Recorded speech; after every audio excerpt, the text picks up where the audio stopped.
In this lesson, we'll see how to export a database to an SQL file. This is useful both for backups, because we can store the structure and data of a database safely on our hard disk, and for restoring a database to a previous state. Click the sales database, but don't click to get into a table. Click on Export. Under Export Method, choose Custom.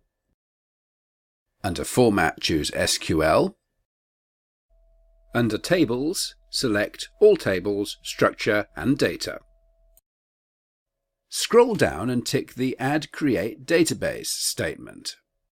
If that's not selected, then we'd have to run a Create Database query separately before we could use this SQL file. If it is checked, then the database will be automatically created, but only if it doesn't already exist. Scroll down to the bottom and click Go, and save the file on your hard disk. Now let's open it and look at the contents of the file. You'll see that there seems to be an awful lot more in it than we've done. But this isn't that important. Basically, there are a load of comments here at the start and stuff like this about the time zone. But after that, it's more familiar. We've got a create database statement here, but this time it checks to see if a database of that name already exists with if not exists, and it only proceeds if there's no such database already in existence. After that, the rest of the create database statement is exactly as we did before, and it sets the default character set and collation. Then we do the equivalent of clicking on the database name that we've done so much to get into it, with the command use sales.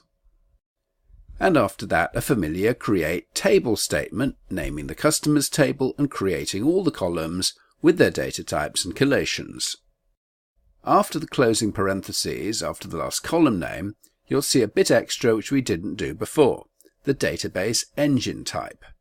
This can basically be either InnoDB or MyISAM. InnoDB is a better choice in almost all cases. We left this out when we did the create database statement earlier on because InnoDB is the default choice. If you want to read more, you can find a comparison of InnoDB and MyISAM at the Wikipedia link on the screen. And you can read more about MyISAM and InnoDB at pages linked to from that page. And finally, the default character set and collation for the table.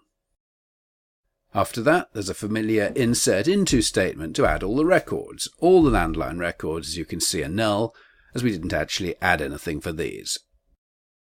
Then we repeat the process of creating a table and inserting records for the items table.